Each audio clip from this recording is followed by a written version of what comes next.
Auburn is out here getting busy in the portal, and we talk about the 2025 schedule for Auburn football that was just released. All that and more on this edition of the Midweek Report.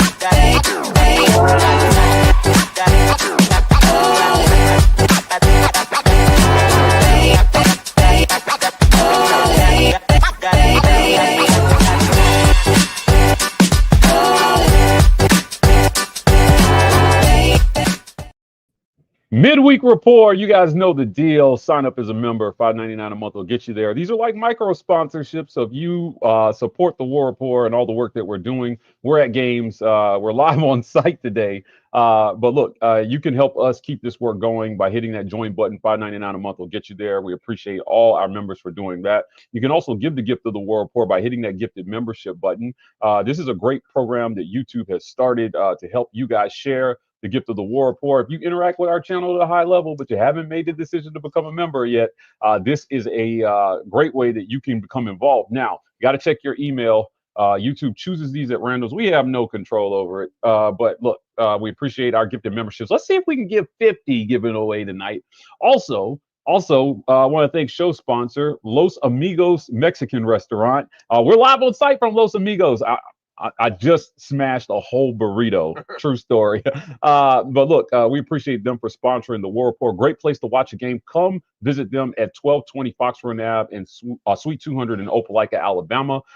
Great members of the community. And there's nothing I love more than walking into a restaurant and seeing that they got 100 on their health and services score. So a clean place to eat as well, too. And look, man, if you're usually hungry after a certain activity, Joy Mode has you covered. Visit tryjoymode.com and use code report to get 20% off plus free shipping. Auburn's in search of a QB1, and you can be QB1 in the bedroom by visiting tryjoymode.com. Imagine a supplement like your favorite greens packet that you put in 6 to 8 ounces of water before the boom boom time, and bam, you're ready to go. Touchdown, Auburn.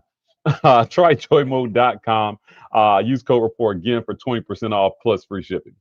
Yes, indeed. Welcoming to the show for the first time, our guy Thrift, joining Mike G live from Los Amigos. We are going to get this thing kicked off talking a little. You guys want to talk portal first, or you want to talk schedule first? And schedule's the more new thing. I'm feeling like I'm on a full stomach here at Los Amigos, so I'm feeling like schedule first. Well, let's talk a little bit Auburn schedule. This was just released, and Auburn's got it up on their social media. But we're going to talk about how Auburn. I didn't mean to do that, but hey, let's go ahead and give the membership while we're there. But yeah. The Auburn schedule is ready for us to look at. And let's take a look at how Auburn is looking for the 2025 season. Again, this schedule was just released. And just what jumps out to you guys first and foremost when you look at this schedule? Kicking it off at Baylor and ending it, of course, with the team that's not on here, which is Alabama, because I hate them. And you know that they're the last game of the season. I was wondering, I was like, why is Mercer the last game? I guess that would be my first question. Now I understand. Yeah. They're they're there. They're the unnamed party on there. I should have put them on there as them, as I normally do, but I just left them off completely. But Bama finishes the schedule. But what jumps out to you when you look at this schedule? I think week 1 at Baylor, this is the new Big 12. You know, I'm covering a lot of Big 12 football these days, and I think at Baylor, the opening of the season is a good road test for Auburn. Now, you got to get it together a little earlier this season now if you're going to travel all the way out to Baylor to get that kicked off. You know, hopefully Hugh Freeze and company have their team ready from game 1 this year. So they want to hit the ground running. I think it's a great chance to set the tone for the season at Baylor. Yeah, and Baylor's a really good team this year. Went 8-4, and Dave Aranda's, I think, 5th season. He went to the conference championship in 2021 in the Big 12. These last couple of years have kind of been down, rising back up. It should be a great game. I'm honestly looking at the road games: Arkansas, Vanderbilt, and at Oklahoma. I don't feel like that is going to be as tough as some of the other SEC schools. How do y'all favor Arkansas and Vanderbilt being on the road? I think you would like that than being at Georgia or at Texas or at a Florida. I think that works in Auburn's favor. Yeah, this is a pretty favorable schedule, if you ask me. Yeah, as far as the road games, for sure. I mean, listen, Diego Pavia is not eternal, so he may not be back at Is he finally out of eligibility? I mean, he's suing for additional years, so I don't know if he's going to win that or not. He's suing for an additional year of eligibility. Yep. So we'll see if they let him get back in there with that. But listen, Auburn almost beat him even with Diego Pavia this year, and I think this Auburn defense is going to be even better, this coming season. And Vanderbilt's not the most intimidating environment in the world, so don't mind stepping inside of First Bank construction zone. I'm hoping they actually have the construction done this time by the time I step back in there this time. At Arkansas, that's a place that's been favorable to Auburn the last few trips there, so not super scared of that environment. At Oklahoma, though, I don't expect this Oklahoma game to be as easy this year and I'm saying easy as if Auburn won the game. Auburn lost the game, but they're not going to be as depleted. It's another early season matchup. It's the first SEC matchup this year as opposed to Arkansas this past season. On the road is your first SEC game with a brand new quarterback, right? You're on the road at Baylor, but the first SEC game is on the road over at Oklahoma. So that's going to be interesting. That's probably the most difficult road game that's out there on the schedule.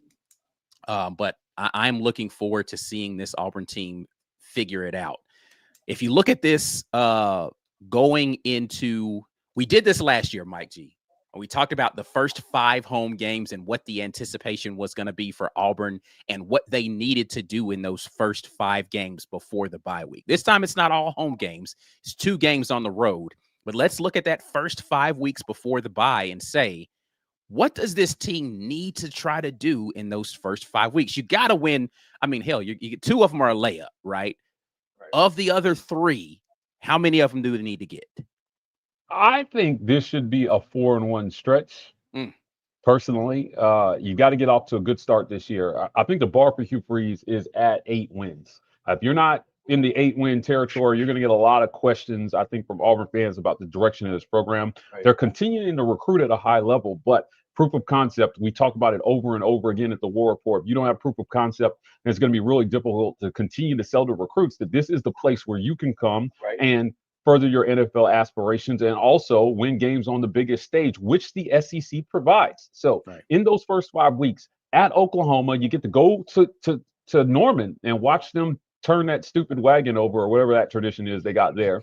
And then you got Texas A&M, a team you beat this year, Ike. Right. You beat them. They're not beat them in their house in a minute, though, right? Yeah. Like it used to be a thing where Auburn could go in there and win. You got to go. Last couple of trips there have not been favorable. So look, at the end of the day, you took their candy and then you beat them over the head with it with Cam Coleman. So he went 128 yards and 2 TDs in that matchup. I think it's advantage Auburn as long as this defense holds serve and you find a quarterback. So all these games are winnable. I don't see an unwinnable game here in the first 5 games, but leaving some room for them to be human and err in the first 5 weeks, especially if they're breaking in a new quarterback. I think 4-1 is realistic. What do you think? I think that's a great point that you made, Mike. And I'm looking at it right now. We've talked off air about Auburn needs to get 8 or 9 wins. This looks like an 8 or 9 win schedule. Yep. And that means they need to get at least 4. But I'm going to ask y'all both a question. Looking at the first 5 weeks at A&M, at Oklahoma, at Baylor, is that the toughest stretch of the schedule? Now, I know the back half has Georgia and Alabama, but they are at home. You have 3 of your 5 games on the road the first 5 weeks of the season. Is that the tough part? And if you get through that 4-1, you would think it's realistic to go 9-3, 10-2 next year, right? Yeah, I think you're right. I think if you get through that 4-1, you got 2 games left to be bowl eligible. Do you think that's a tougher stretch though? Now, It is. yeah, I Even mean, it's a with tough Alabama and stretch. Georgia being in the back half. It is, but Missouri's going to have a ton of turnover, right? So who knows what they're going to be next year? And you should have beat them this year. That was one of those games that Auburn gave away late. Yep. Arkansas was another game that they should have won. You're at Arkansas, but certainly they can go there and win. Kentucky, give me a break. You beat them this year. Yeah. As a matter of fact, that was the win that broke. That was the win that kind of broke the losing streak for Auburn. Yeah. Vanderbilt, another game you should have won. Come on, man. There's not a unwinnable game over the backstretch either. I think 8 or 9 wins is not out of the realm of possibility if the coaches get in their bag, call plays at a high level, and DJ Durkin's defense continues to evolve. Top 25 defense this year that they put on the field with a ton of young guys who are going to be returning. Yeah, I mean, listen, in terms of those first couple of weeks of the season, I agree with you. 4-1. Baylor's quarterback looked good this season, and you're going to have to figure out how to contain him in that first game on the road there in Waco. And again, going on the road to Oklahoma going to be tough. I mean, you're only at home for your 2 weak opponents, right? Like you got Ball State and you got South Alabama, but everything else is on the road. Kind of a reverse of this past season. So you're going to be road tested super early in this season. And you're going to see whoever, and we'll talk quarterback prospects here in just a minute when we move over to the portal conversation, but whoever that person is going to be is going to get a test super early, and you're going to see kind of who you are right out the gate. You can't drop all of your Power 4 contests in the first 5 again this season, because you don't want to be staring down the barrel of another 6-6 season if you do that. Of those games, and you guys might have said this, which is the one that feels most likely to be a loss? Just looking at it today, we don't know what these other teams are going to be like. We're way far out doing projections. Of those first 5, what's the most bearable, not most likely, most bearable loss where you can say to yourself, all right, we lost that one. I think I can stomach that. To me, it's always going to be Georgia. No, I'm just saying the first 5 game. Baylor, right? Because if you're really, going to lose over Oklahoma and over Texas A&M, you think Baylor because it's game 1? A&M, yeah, and I think Oklahoma and A&M may be the better team. But Baylor, we're talking about a new quarterback coming in. This is his first game on the road. Okay. In El Paso, I'm going to lean towards Baylor being that tough matchup, because if we do win at Baylor, I would think that sets up Auburn. You get the next 2 wins at South Alabama, you're 3-0. You're in a better stretch, and you're going in 2-1 at Oklahoma. The question is, which one can we which loss can we stomach? Yeah, I'm not stomaching no loss to the Big 12. I don't care if I'm covering UCF. F that. As he's saying it, it makes a lot of sense. But then I'm thinking about the meltdown that would ensue. Yes. Come on, man. The Baylor Build-A-Bears. You can't lose to them. You got to beat the Build-A-Bears. Look, man. I think you get the first one and you stomach a loss maybe on the road at Oklahoma in year 2, going to Norman. You can't lose those back to back though. So you got to get Oklahoma or Texas A&M in those first 5. But I could deal with a loss to Oklahoma possibly. I can't deal with losing to the weirdos in College Station. I haven't looked at Oklahoma's schedule yet, but they're going to have likely they're going to have a new offensive coordinator, likely a new quarterback as well. A couple of games into the season, I do wonder whether or not they will have been tested at that point in time in the season as well. So it's going to be interesting, to say the least, to start the season off. Going into that second stretch, coming off of the bye week, you bring Georgia into the crib.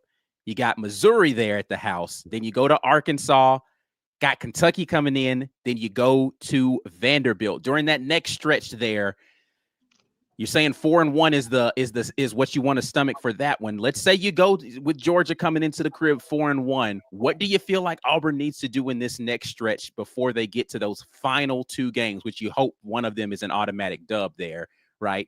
Final 2 games before the bye week: Georgia, Missouri, Arkansas, Kentucky, Vanderbilt. What do you feel like that stretch looks like for Auburn? Going back to that first stretch, the reason why you don't want to lose that Texas A&M game is because you get a bye and then you get Georgia. So you don't want 2 straight losses there. And if I'm chalking up a loss, I'm chalking it to Georgia. They're king of the hill until further notice.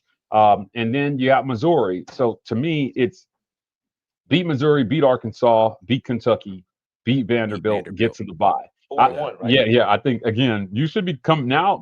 Eight You're and two-ish in potentially that, yeah. 8-2-ish going into November, which is not bad. And you get a bye week. You get a second bye week to kind of get it together. So and you're likely going to get 9 wins because you have Mercer coming back off of that next bye week, and then you're playing at that point in time. If we're holding serve on what you're saying right now, you're playing Alabama with a chance to be 10-2 on the season, and that's probably going to get you in the playoff, especially if we're going off this past year. So I'm with you. 10-2 gets you in the playoff now. 4-1. 9-3 now we all know might get you in the playoff if if your only loss is Georgia, Bama, and one of those first 4, let's say it's Oklahoma, you might still get if Oklahoma's a good team, Georgia's still going to be good. Bama's at least going to be talented. You might still get in the playoff with a 9-3 situation with that. Might. You'll be in the back half of it, but you might can make it. So looking at this, let's play a little doom and gloom. We said, all right, this is what we hope will happen. Again, it's way early to project this. We don't even know who the quarterback is going to be. We don't know who the quarterback is going to be for some of the opposition. But what do you feel like is, other than lose every game, like the disaster scenario in those first 5 weeks? Like lose all, like I could not fathom Auburn being 2-3 after the first 5 weeks last season. But well, yeah, here we were. Yeah. Can that happen again? Like, is it possible that you lose all 3 of those games on the road? I think yes. And I mean, realistically, 3-2 with starting 0-2 in the SEC with losses to Oklahoma and Texas A&M would actually be a disaster. It would be terrible. Right. Yeah, that would be a bad. You got to split those two no matter what. And SEC play is what counts. Right. Yeah. So, although I did say I don't want to stomach a loss to the Build-A-Bears. I'd rather have the SEC games if you had to. That's what I was saying. Yeah. You got to lose, rather it be a non-conference schedule. If they're 2-3, guys, Hugh Freeze is gone. Like, there's no way he's lasting, let's have that conversation. If they're going into the bye week, they've lost all of their Power 4 contests again this season, does the hot seat talk for Hugh Freeze get unbearable at that point in time? Yes. I'm going to Los Amigos at 1220 Fox Run. I'm eating my pain away. That's what I'm doing. The queso is great, by the way, guys. Look, you're in the precarious position that you've got more expectations on you than you've ever had before. And it wasn't supposed to be here in year 3, but that's what you set up. That's what you earned the way these first 2 years went. And, you can argue the why and the what, but year 1, he got a pass because recruiting was great. Year 2, the wins and losses went backwards. That's coaching. And if they start 2-3 again, that is also coaching. Now, you are Auburn. You always have enough talent to win 7 games. Period. That's what it was. Right. And when UCF hired Gus, they hired him with the idea that there was a coach who had a safe 8-win floor in the SEC. So you're thinking, oh my God, in our conference, he should be a home run. Right. But when things get bad, they can always get worse, which they did. And now he's the OC at Florida State. So they'll see how bad it can get there. And for Auburn, if you're Hugh Freeze, figure out what you want to do with play calling. I don't want to do another press conference where Hugh Freeze says, I called a play, and he called a play, and he called a play, but I called the worst plays, which is pretty much what he said after the Iron Bowl, right? Like some of the most controversial calls, he made those calls. And now, didn't we just go through this with Gus Malzahn? That's why he was fired, because it was Rhett Lashley, then it was Gus Malzahn. It was Chip Lindsey, then it was Gus Malzahn. It was Kenny Dillingham. And by the way, Dillingham and Lashley are both in the playoff, coaching teams that are in the playoff. And that's why he got fired. And now we're doing the same thing with Hugh Freeze. Yeah. And yet we're not even making bowl games, or at least we're making bowl games under Gus Malzahn. Yeah, agreed. So you need a safe 7-win floor. I'd prefer it be 8, but you can get by with 7. I think you could sell 7. If you can sell 7 next year? It's hard with this schedule, because I'm telling you the schedule is really favorable. And although looking at that back half, I chalk Georgia as a loss. Which one of these teams can't Auburn beat? If Georgia and Alabama are at home. Yeah, you are. I argue. If we're being You, honest, Auburn has an opportunity with the right quarterback to walk through this schedule. Like, and I get it. Like, if you're not it's an Auburn favorable. fan and you're listening to me, or if you're one of those super pessimistic Auburn fans that wants to just feel doom and gloom all the time, hearing me say Auburn could go undefeated sounds crazy. Yeah. But you have to think about the way this team, specifically on defense, plays at home every year. Doesn't matter how terrible the offense is. At home, this defense always shows up. Doesn't matter who the defensive coordinator is. Doesn't matter who the person. They find a way, specifically against the biggest rivals, to show up on defense. You get the quarterback right, and you solidify that offensive tackle spot. You could walk through this schedule, man, because you're in a place where your talent is starting to get on par with everybody else. Right. It's not right. You can't have the conversation of they're just way more deep. They're way more. No, that's not the case, especially not on defense, especially not in that wide receiver room. The running back room has been stacked for years. You get the right QB and the offensive line's a little bit better.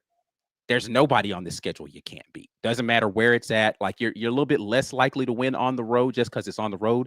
You know, we talk about the cult atmosphere that is Texas A&M. It's a crazy place to go play. It is. It is 100,000 plus. Right. Oklahoma, something that Auburn's never done. Yeah, it's the yell practice. Yeah, that's bothering everyone. That's the yell practice, dude. It's the yell. Yeah, I mean, can't get down you've seen the videos, right, Thrift? Of I met this dirty dog down in such and such, and I told him, like, come on, bro, what are we doing? And then they do it at midnight, right? The day before the game. Yeah, that's what they did. They would do it at midnight or something like that. Yeah, the midnight yell is the real thing. Yeah, when they came to Auburn and I was walking by their cheerleaders on the field, they got this weird pelvis dance thing they do. You can't lose to them. You just can't lose to them. I was so happy Auburn beat them. What a bunch of I mean, but on the road at Oklahoma, on the road versus Texas A&M, to me, feel like the most. I don't know about them games because, like, again, I've never stepped foot inside of Memorial Stadium there in Norman. I don't know what the atmosphere is like. I am sure it's going to be. Oklahoma traveled fairly well for. I'm going to do my best to be there this year in Norman. Hopefully, it's one of those games you feel like you need to be at. Just to you go experience it. Yeah, I'll say this. I think that if I'm reading the comments here and people are just like, there's a lot of optimism in this. It's hard not to be optimistic. Why is this not the time of year to be optimistic? Can we save the pessimism for once we know who the quarterback is going to be? Please. And we see what the injury report just, man, y'all find a way to be happy, bro. Like, come on, y'all. Well, I mean, if you think about how many of these games Auburn had a chance to win last year, and those teams are on the schedule, like you said, Vanderbilt, Diego Pavia lists, I like Auburn. Kentucky, you already beat. Arkansas, we all agree that's a game they should have won. You actually beat Texas A&M with what you had last year, so you upgraded quarterback, great.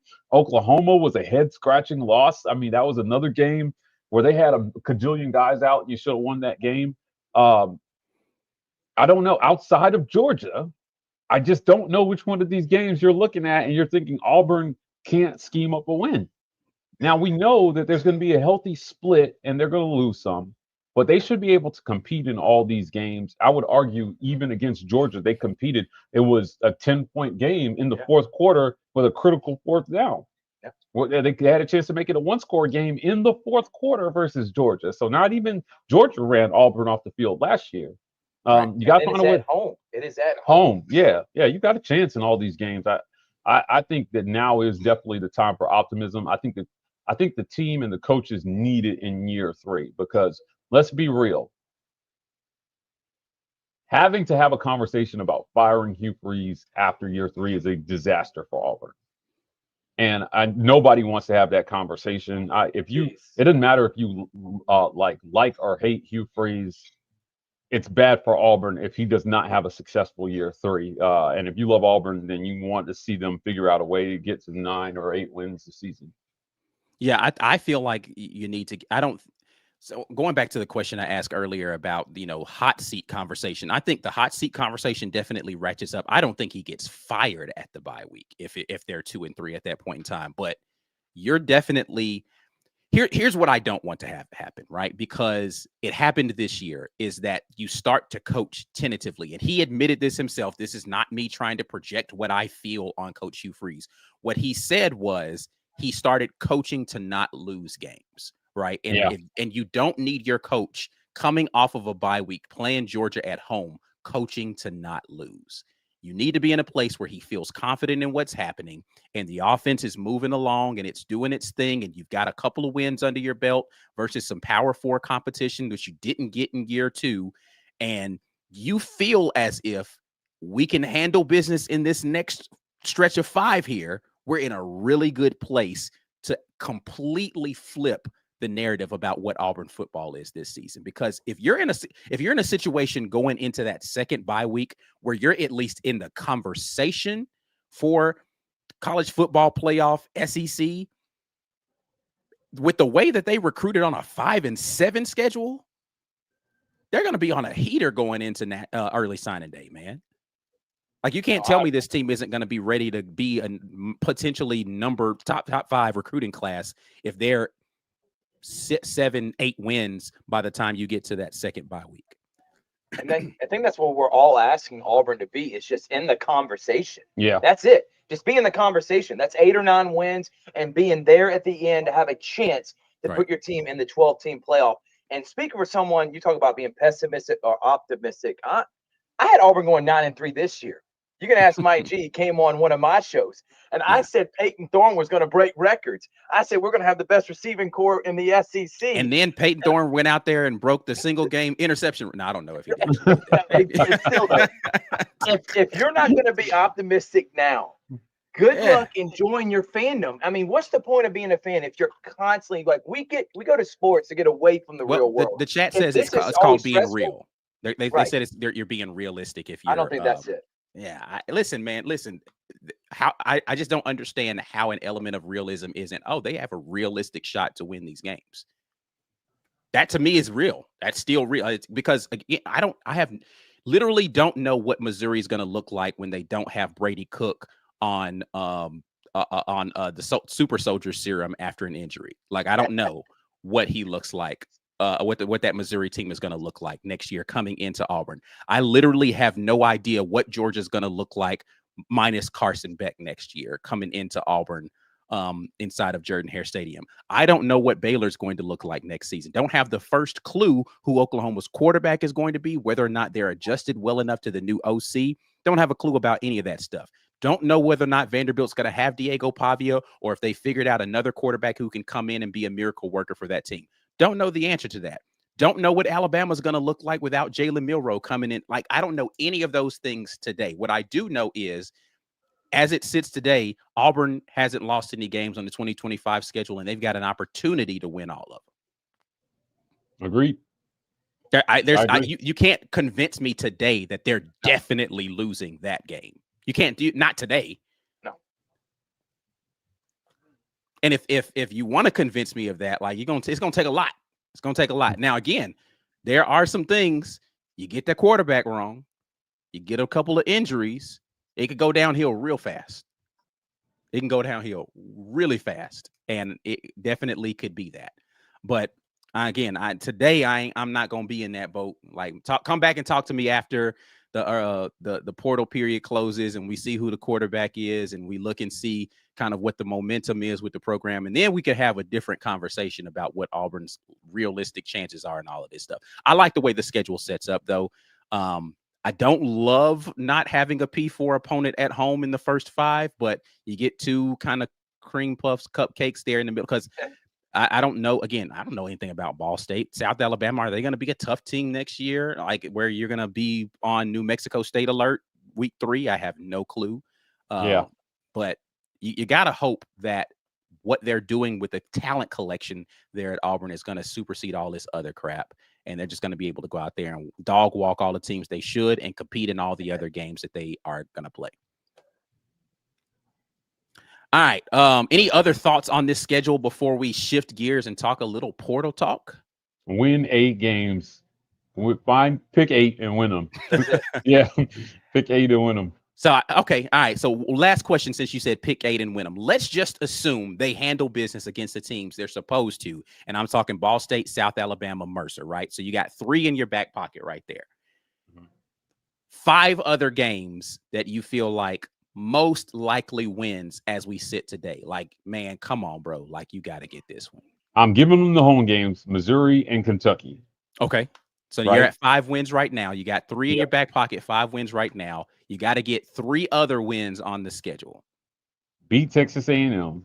Okay. I mean, you really have something for A&M. They're going down. Yeah. Beat Vanderbilt. Okay. I was wondering if you're going to throw Vandy out there. All right.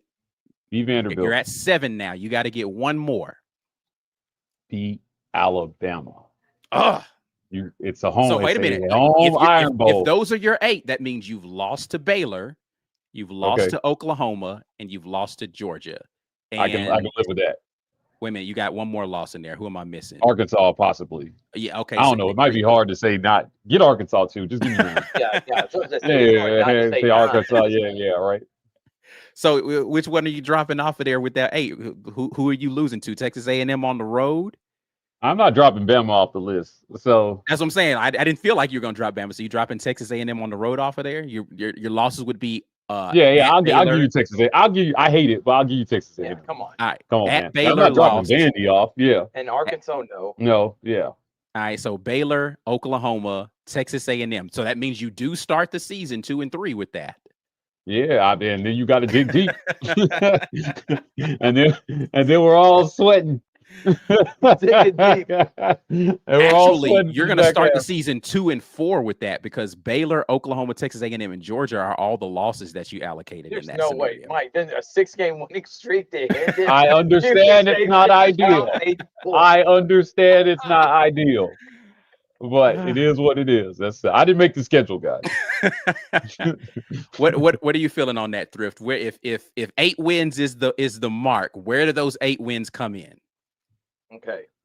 I would say Baylor, because if you lose to Baylor, that means you only have 3 SEC losses. Okay. So 5 and 3, I think it's better than going 500 in the SEC. Okay. And then those 3 losses, I would say Oklahoma, A&M. I'm being honest with you guys. If I had to pick between, I'm saying we're losing to Baylor, Oklahoma, and A&M, Georgia, Alabama, then take Georgia out. I guess I'm doing the same thing Mike did right there. It's hard. It's not that easy. So then, if that, let me say this: I'm not going to be as high on with the Alabama. Let's say Alabama and Georgia, Baylor and Oklahoma, 8 and 4. Are you okay with that? Instead of being 2 and 4 on a 6-game winning streak, you finish 8 and 4, but you never went under 500 at any point. I can live with that. Would you be okay with that too, Mike? But you're losing the Iron Bowl at the crib again. Yeah, and you're losing to Georgia too. Yes. Yeah, never mind. Yikes. No, we're not losing to Caleb DeBoer's Alabama 2 years in a row. No, they are inferior. They are an inferior product under Caleb DeBoer, and losing to them at home is unacceptable. I gotta ask. You were at the game for this year for Alabama. I was. Did anybody say fear the thump? Like Auburn used to do back in 2000. It has definitely started to creep up into their thing. Yes, it's happening. Okay, I can see that. I didn't hear it. I didn't hear it at the stadium, but I've definitely heard it since then or seen it since then on social media. Yeah, I don't listen to none of them members say anyway, so I'm not surprised I didn't hear it. All right. Listen, man. I can't rock with the going 2 and 4 to start the season, though, guys. I feel like if I'm gonna get to 8 wins, there's gonna have to be an unacceptable loss in there if you're gonna get that way. Because I too do not want to see Auburn lose to Bama a 6th year in a row. So put that on the win column for me and get us 4 wins there. There you go. Then I feel like you gotta go and beat Baylor. Beat Baylor in the first game. Get us and then get you to 5, and then give me freaking Texas A&M on the road to get me to 6. And I realize that means that we're going to lose to Georgia, probably. Freaking A, man. 7 is going to be Vanderbilt because screw them in their stupid unconstructed stadium.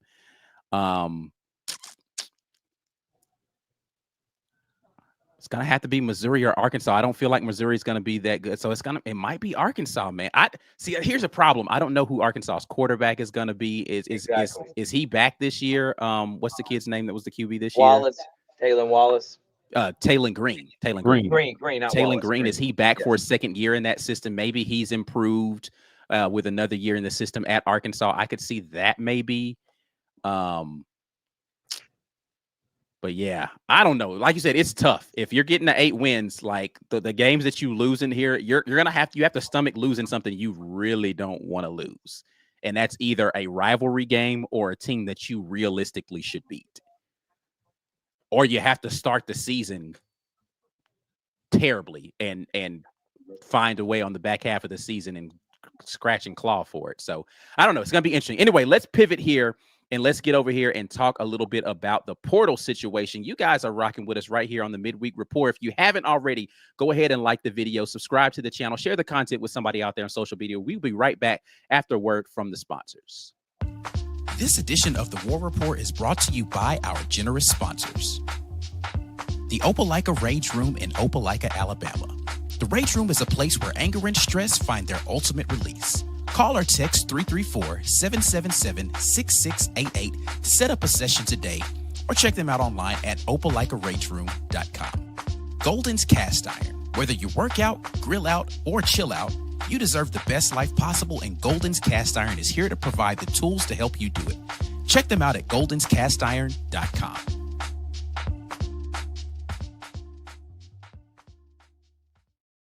Midweek Report brought to you by our title sponsor, the Opelika and the Birmingham Rage Room. If you're in the Opelika area and Auburn's portal performance pisses you off so bad that you have to go break something, visit the Opelika Rage Room at 1510 2nd Ave in Opelika, Alabama. Also, if you're in the greater Birmingham area, you can find them downtown at 2616 7th Ave in Birmingham, Alabama. The Rage Room, great sponsors. Please go visit them. Let them know that the War Report sent you. Also, again, we're live on site from Los Amigos Mexican Restaurant. You can find them at 1220 Fox Run Ave, Suite 200 in Opelika, Alabama. Look, if you're in the looking for something great to eat, Los Amigos has you covered here in the Opelika area with some great Mexican food. We're chowing down as we speak. Dangerous having Mexican food during a live cast, but we're out here doing it for you guys. Also, this show is brought to you by our friends at Manscaped. Visit manscaped.com and use code REPORT to get 20% off plus free shipping, joining the over 11 million men worldwide who have made the decision to use Manscaped for their personal grooming and care. Look, manscaped.com, your ladies will thank you. Trust me. Also, want to thank our show sponsors, a Vintage 2298 Restaurant and Butcher Shop. If you're not in the mood for Mexican and you want some fine dining, Vintage has you covered. Visit them at 2298 East University Drive in Auburn, Alabama. Great sponsors, our guy Randall Baldwin. He's the owner and the head chef over there. He'll take care of you. Just let them know the War Report sent you. And last but certainly not least, this episode is brought to you by our friends at the Rogue Shop. Visit rogueshop.com. Pain, sleep, stress, anxiety, whatever ails you in life, the Rogue Shop has something that has you covered. Visit them at rogueshop.com and use code REPORT for 15% off your Rogue Shop order. They got great scented candles over there. Thrift. I don't know. They've got a lot of great stuff over at the Rogue Shop, but we appreciate our guy Richard. Again, let them know that the War Report sent you. Yes, indeed. We are back here inside of the Midweek Report talking a little bit about the Auburn schedule. We're going to go over here to the comment section and see what you guys have to say. Plenty of stuff being said over here in the comment section. Mike, we're only 45 away from 50 gifted memberships because I Am the King gifted 5 of them for you today. There we go. We need 45 more. So we are on the road to 50 right now. Jonathan Taylor says, what's the % chance we land Ashton Daniels? I will come back to this question because we got so much more portal stuff to talk about. Ender Wiggins says, if Auburn beats Build-A-Bear, I will bet them to win the Natty. Okay, so if they can win the first game, by the way. If they can win the first game, then you think that they're on their way to a national championship, or you just think Baylor's that good and Auburn shouldn't beat them, or Auburn's that bad? I'm trying to figure out what you're trying to say here. Mike Davis says next year needs to be a revenge tour for the class that just graduated without beating them. No winning season and KLS getting robbed. Okay, can we pause and talk about that? Can we pause and talk about Keandre Lambert I Smith dealt not with being this with our first guy team Charlie SEC? Five. Yeah, I watched it this morning, but golly, man. Yeah, I just don't understand how you voted Ryan Williams all SEC. Now I know he made some First team all fantastic SEC. plays. First team, yeah. I know he made some fantastic plays this year. No doubt. He is a great receiver. But first team all SEC, there were better receivers in the league. There were at least 2 or 3 better receivers than Ryan Williams in the league this year. 100%. They just wanted to say they put a 17-year-old in the first team. Yeah. He's the first 17-year-old to ever do anything. Somebody wanted to write that headline. It was already ready to be put out there for the media. Yeah, sickening. I mean, I would argue he had a better season than both receivers that were first team all SEC. And so I don't understand really. I get that, the story of the kid from that other team, and I get the preseason expectations of the guy from Missouri, but like, not only do the numbers not lie, the film doesn't lie either. KLS is one of the best receivers in the country, not just in the SEC. So I don't get it at all. Again, whether you want to turn the tape on or you want to go and look at the numbers, I think you still get first team all SEC from that young man in either of those scenarios. And I think it's ridiculous that he was not rewarded with that this year. And I think it has more to do with Auburn's schedule than it does to do with his performance. And Auburn's record than it does to do with his performance. And that's unfair for him. Big Homie says 8-4 or 7-5. 7-5 gets you in a much hairier situation, but like that is, I think, a very measured take, a 7-5 season when you look at that. But still, I think 7-5 puts you in a situation where you've lost a game that you really are sitting back like, yo, how do we lose that one? Like, I don't know how many acceptable losses are on that at 7-5. When you kind of look at how things shake out. But again, I don't know what these teams are going to be next year. So 7-5 might actually end up looking not too bad. But here's my thing.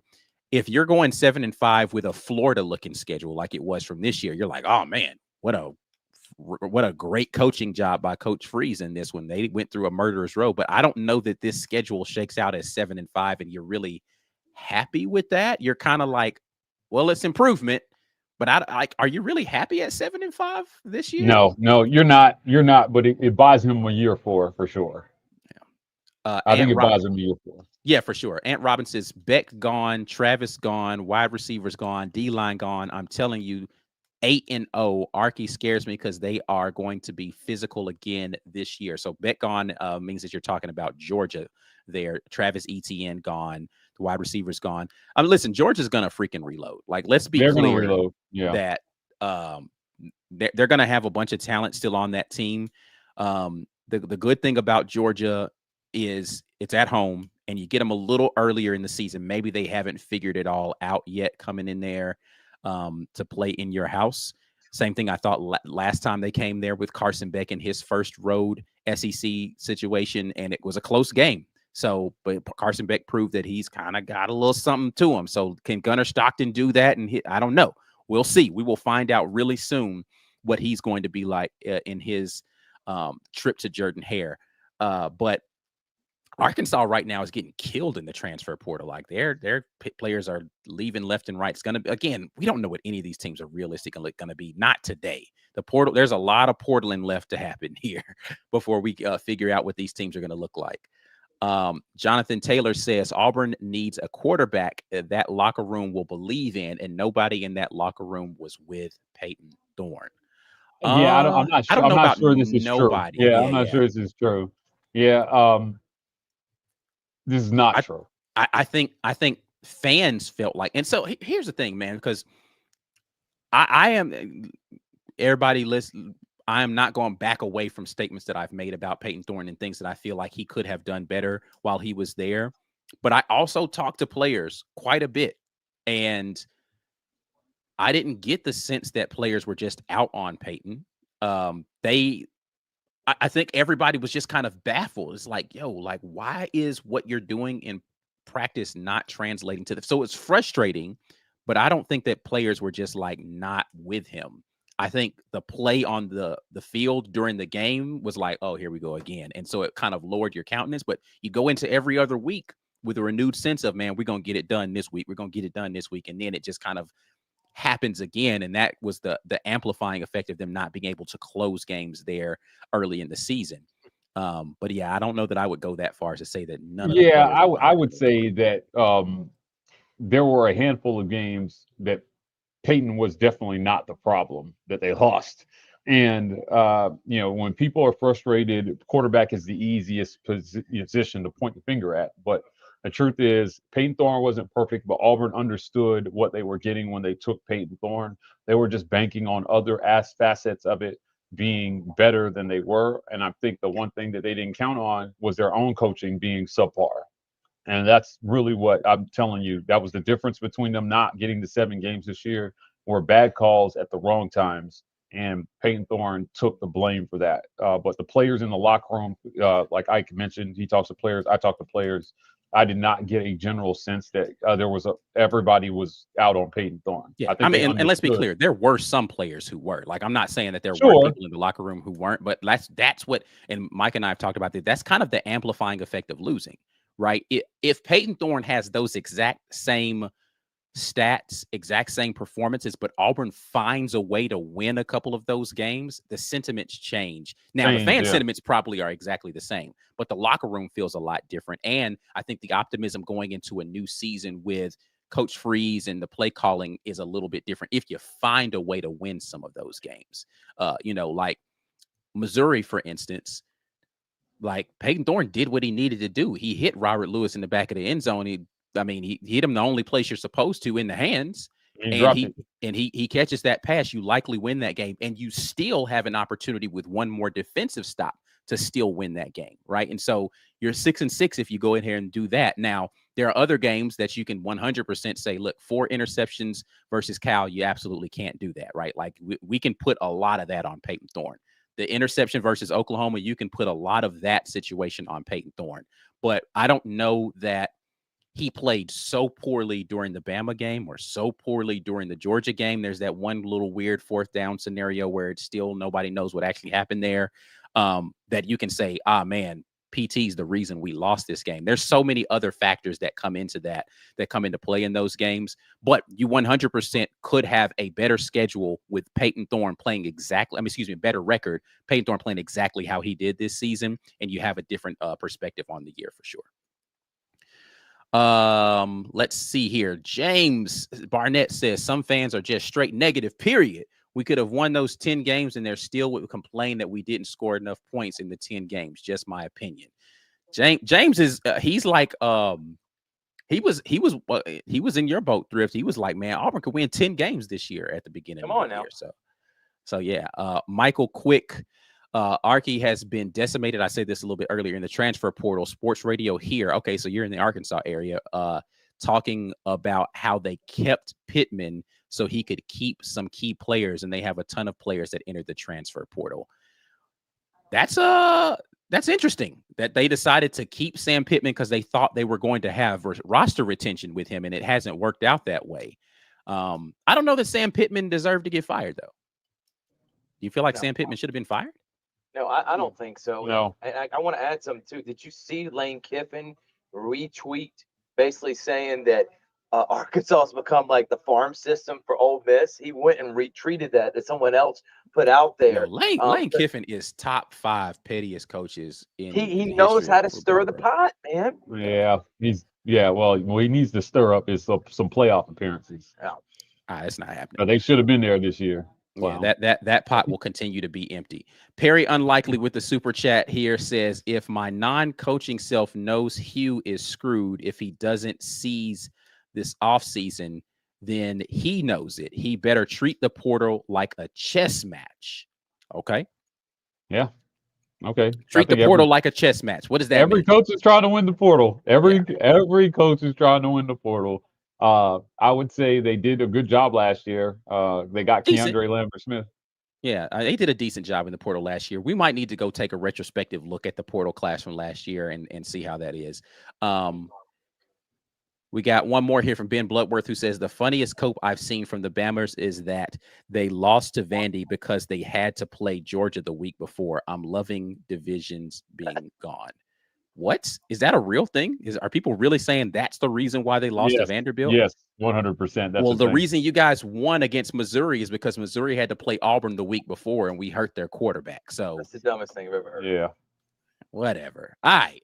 Let's get over here and pivot in these last 15, 20 minutes, whatever we're going to spend here, talking about the portal, because the portal is on everybody's mind.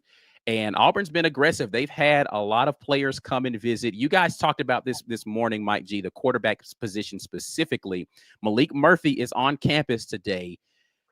How are we feeling about it? I saw the comment earlier about Ashton Daniels. He's the guy from Stanford that Auburn is rumored to be looking at. How are we feeling about the quarterback position? Because that's the one everybody really wants to know about right now. Well, before Deuce Knight hits campus, you've got one scholarship quarterback right now, and that's Walker White. Right. So, from everything we've heard, Walker is a fantastic talent, but he's got a ways to go before he's ready to be a starter in the SEC. So you got to go out and you got to find a starter this offseason. I don't think it's going to be Deuce Knight in year one as a true freshman. This conference chews up and spits out true freshmen at quarterback. So I don't think it's him. You need a 1-year stopgap. The thing to me that's interesting is that a lot of the guys that Auburn is looking at have multiple years of eligibility left. So they have the potential to come back for another year. And are your young guys going to sit behind them for potentially another year? And then, if you're Deuce, you've been here for 2 years before you're getting your shot as a starting quarterback at Auburn. Look, you got to hit a home run in the portal at quarterback. You have to have it this year. And is there a home run guy in the portal right now in your I opinion? think if there's a home run guy that ever existed, it's Malik Murphy. Okay. And I think that he has the athleticism. I think he has the arm for the deep ball. Now, his receivers weren't very good at Duke last year. As a matter of fact, they dropped over 20 passes last year. His adjusted was somewhere around 70% because they dropped so many balls. But in Hugh Freeze's system, I think that he has a chance with these receivers to be a much better quarterback in the SEC. So, look, there are not a ton of sexy names out there. Jackson Arnold has been linked to the Auburn job. I saw somebody saying that he'll probably end up at Mississippi State. But that's where his offensive coordinator ties are with Jeff Levy when he was. Yeah. There, so, But I mean, I don't know. Is there a name? Can I throw a name out there? Sure. Yeah. Okay. Yeah. Go ahead. If we're saying Ashton Daniels, All right. why would we not say Fernando Mendoza? Somebody literally just Cal. asked us about this. Fernando Mendoza. Josh Knox says, "What do you guys think about getting the Cal QB Fernando Mendoza?" Yeah, I don't know that the staff is seriously giving him a look. I think this is fan fiction. I mean, I only hear fans talking about. Are you worried about Deuce having to sit for 2 years? Because we just saw Arch Manning do that with Quinn Ewers. Why can't Deuce Knight do that? Because I would think Manning was a little bit better of a prospect, especially with his name being Manning, and he sat for 2 years. Could Deuce Knight not do that if Mendoza comes in or someone that has multiple years of eligibility? Sure, he can. I mean, if you're Manning, Ewers is playing at a level that you don't mind sitting behind him, right? And you think he's going to play well enough to be out of here, and then you got the job. Yeah. I think you just have to get a guy who's going to play well enough that your young guy is like, okay, I get it. I'm going to continue to develop, and then eventually it's going to be my turn to step in and do it. Look, the negative recruiting, if Auburn doesn't hit a home run, is going to start. Yeah. Coaches are going to be like, you don't want to go there. Hugh Freeze is on borrowed time. They've got to hit the home run here. So I don't know that there's a name that completely wows me. Now, part of what I like about Malik Murphy is I know this staff was high on him and before. They were looking at him prior. He ended up at Duke, and they went a different direction. But this go around, the relationship may be there. I think, again, with this receiver room and with Cam Coleman being on the other end of these passes, along with Perry Thompson and Malcolm Simmons, and potentially the guy, I think his name is Eric Singleton. He's the number Georgia one Tech. player in the portal from Georgia Tech. Yep. Yeah, you've got a chance to do something special here again. So, I don't know. Like I said, I'm not saying Malik Murphy is the greatest thing since sliced bread, but of the choices that we have right now, to me, it's Malik and everybody else after him. Ashton Daniels would be more of a depth piece, I think. Well, yeah, you got to get two, right? Like, regardless of what happens, you need to get two quarterbacks in the portal so that you have 4 scholarship quarterbacks. So Ashton Daniels would be a guy that could fill this out. Let's just take a look. Malik Murphy, 2,933 yards last year, 26 touchdowns, 12 interceptions, 56.5 QBR. Do the interceptions scare you at all with basically a 2-to-1, 2 point something to 1 ratio there, touchdown to interception? No, and because his receivers again were really bad last year, there were a handful of tipped ball interceptions in there. I mean, realistically, he probably threw about 7 that legitimately I would put on him when I went back and looked at the film.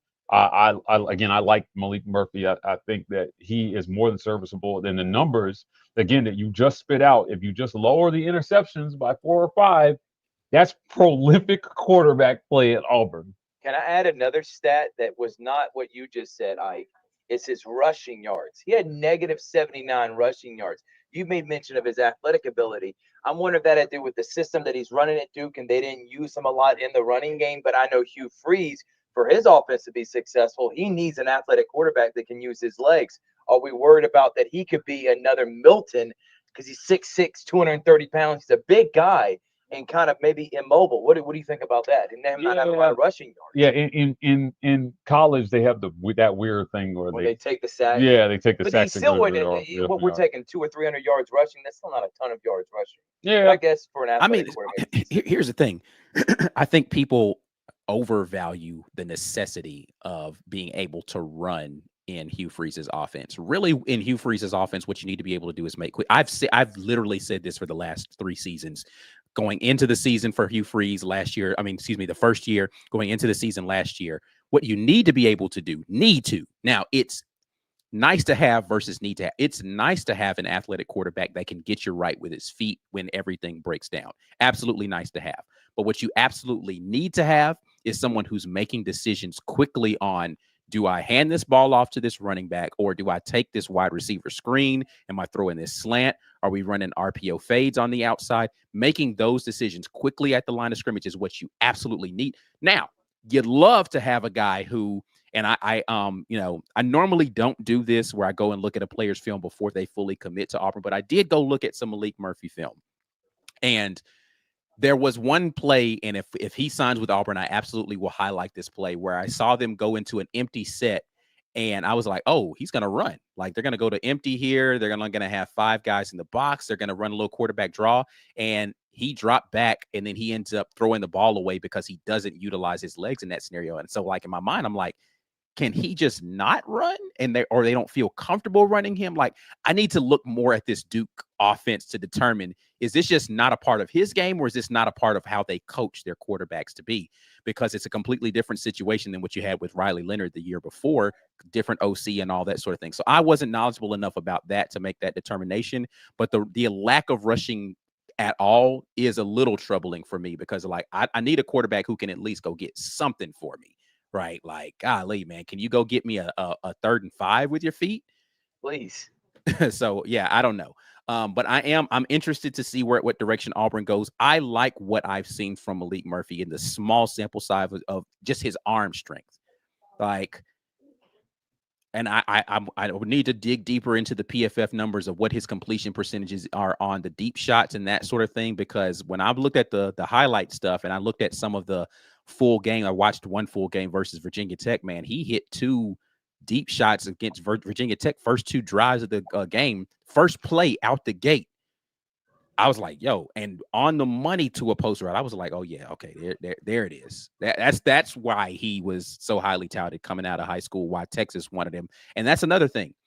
If Steve Sarkisian thinks you're a good quarterback, I'm sold. I don't need to hear nothing else. Sark said you was good enough to play for him out of high school. Cool, you got the tools. So, all right, that's what puts me in a high situation of Malik Murphy as well, because before Arch Manning was there, Malik had the keys to the kingdom ready for them to hand it over to him. So, but we shall see. Any more thoughts on the transfer portal? We talked a little bit about Singleton. We know that the running back from ULM, there's interest there, but he's got a trip going somewhere else before he makes it to Auburn. Any other?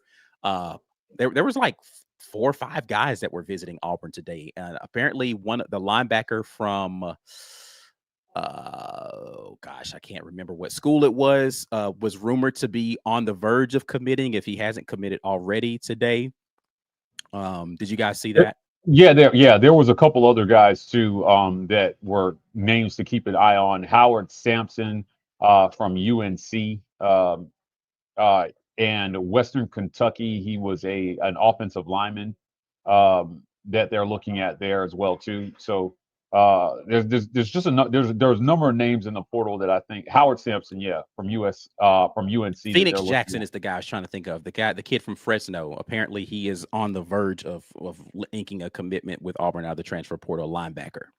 Yeah, Dallas Walker is the guy from Western Kentucky that they're looking at offensive tackle that they're looking at maybe bringing in. Awesome.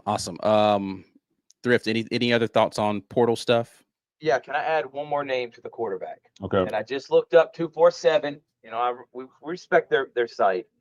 Number 2 on their list. Number 1 is Malik Murphy. Number 2 is Connor Weigman. How do you feel about him coming from the Yale? He's been manipulated over there. He said he's tired of it, Mike. He would be a good stopgap. Would you be okay with him coming in for 1 year? I don't know. Connor Weigman? Yes. Yeah. Weigman. If you just got to win 8 games, he had 19 touchdowns last year. I would be okay with Connor Weigman. I think Connor Weigman is the only. My big issue with Connor is health, right? Like he hasn't completed a full season as a starting quarterback yet. Yeah. And so, is he capable of staying healthy? Would be the question I have. He has some mobility. He definitely has the big arm. And he's got the QB, like I think he's got a lot of moxie to him. Like he has all of the things that I think can make him a good quarterback with enough mobility to go get you some yards, but he just has not been able to stay healthy. And that's really my biggest question about him. If you get him, then you better have a backup ready is all I'm saying so far, based upon how he's played the first couple of years there in Texas A&M. Great. All right, a couple more chats here before we roll up out of here. Ben Bloodworth says, what's the over under on how many times during the Baylor game ESPN will mention Jarrett Stidham's journey from Baylor to Auburn? Ooh. Gotta assume that's going to be like, because I mean, here's the thing. They had to dig into some storyline that they feel like ties these schools together, and that's got to be the most prolific. Like, what other big Baylor and Auburn storyline exists out there that they're going to like hammer home over and over again? Unless there was the fact that our defensive coordinator in year 1 was at Baylor, but he's not at Auburn anymore. He's down at Florida now. So if he was still here, then they'd have that conversation about the mentor versus mentee situation. But that doesn't exist right now. Jarrett Stidham might be the only big storyline that they can sit there and this Auburn team, they had a former Baylor quarterback on their roster and okay, all right, for the 15th time in this game, got it. Well, Jarrett Stidham was at Baylor and played for Auburn. Okay. But yeah, I don't know. But it feels like something that they'll definitely mention. Last one here, Jackson Arnold, dual threat QB. What are your thoughts on? We talked a little bit about Jackson Arnold and Mississippi State situation. Would you feel good about Jackson Arnold? Yeah, I think he'll get the job done. If he can stay healthy, he'll get the job done. He's sneakily athletic. Yeah. Yeah, like, I mean, I'm not in love with it, but I'm not in love with it. I mean, he did have over 500 yards rushing this year. Yeah, they have terrible stats. He can definitely run. Now, that's one thing for sure. Jackson Arnold can run. They can work with Jackson Arnold. Yeah, Jackson Arnold would not be a guy I'd be doing backflips over, but he's a guy I think that would be serviceable in this. Here's again, when I look at issues, because I have issues with everybody. I don't know that there's a home run. The RPO system is what gave him issues early in the season there, and he'd be running another RPO system. Now, to give him credit, they also had like no offensive line starters out there in front of him, so he was getting pressured the second he went into a drop back, and his wide receiver core was decimated early in the season as well. So, maybe better offensive line, better talent around him, he'll perform better. I don't know. But he had high interceptions regardless. So we'll see. Any final thoughts before we get out of here? Mike G, Thrift, coming live from Los Amigos there in Auburn, talking a little Auburn 2025 schedule and transfer portal news. We good? All right, well, take us out of here, Mike G. Look, we appreciate everybody for joining us again. As you mentioned, we're live from Los Amigos, but I want to thank our title sponsor, the Opelika and Birmingham Rage Room. Visit them at 1510 2nd Ave if you're in the Opelika area, or 2616 7th Ave if you're in the Birmingham area. Great. This is a great workout, and it's a great way to get some rage out. Very unique business there. They've got axe throwing up there at Birmingham. Perfect place to go when you're handling an Auburn loss. Yeah, absolutely. You can break everything up there at the Birmingham Rage Room. We appreciate them for sponsoring this segment. Again, I want to thank Los Amigos Restaurants. We're live from there today. Visit them at USA Town Center, 1220 Fox Run Ave, Suite 200 in Opelika, Alabama. Also, guys, before we get out of here, I'd be remiss if I mentioned, check us out on podcasts. Every single podcast platform, the War Report is there with the Auburn Express, Uptempo, College Loop, and Just Dissect pods. If you're on your way to work or on your way to the gym or at the gym, we've got lots of great audio-only content for you guys there. So please subscribe on podcasts, turn on those alerts, turn on those automatic downloads, and help us out there so we can continue to climb the podcast charts. Yes, indeed. And we appreciate everybody who's jumping in here. Thrift, before we get out of here, tell the people about stuff you got going on, man. How can they check out stuff that you are doing? I appreciate that, Ike and Mike. But Georgia Alabama Sports Live is the name of the company. We live stream 16 to 20 different high schools around Opelika, Harris County, Muskogee County, right on the West Central Georgia, East Alabama area. We also do colleges like Columbus State, CBCC, and then we keep up with Georgia, Alabama, and Auburn. That's hence the name Georgia Alabama Sports Live. You can follow us on Facebook and on YouTube.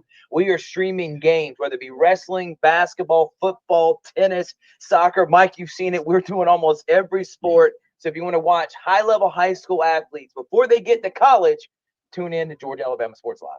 Yes, indeed. Appreciate you jumping in with us today. If you are out there, make sure you're sharing this video so that we can get some more people involved in the conversation afterwards when this video is done, because I want to hear all of you all's thoughts on this quarterback portal situation, because I know you have an opinion about it, because I've seen them floating around out there. Like this video before you get out of here. Subscribe to the channel if you haven't already. We are at The War Report on Instagram and X/Twitter, TW Report on TikTok. We'll be back at you guys with more great content later. But until the next time, and as always, War Eagle. War Eagle. War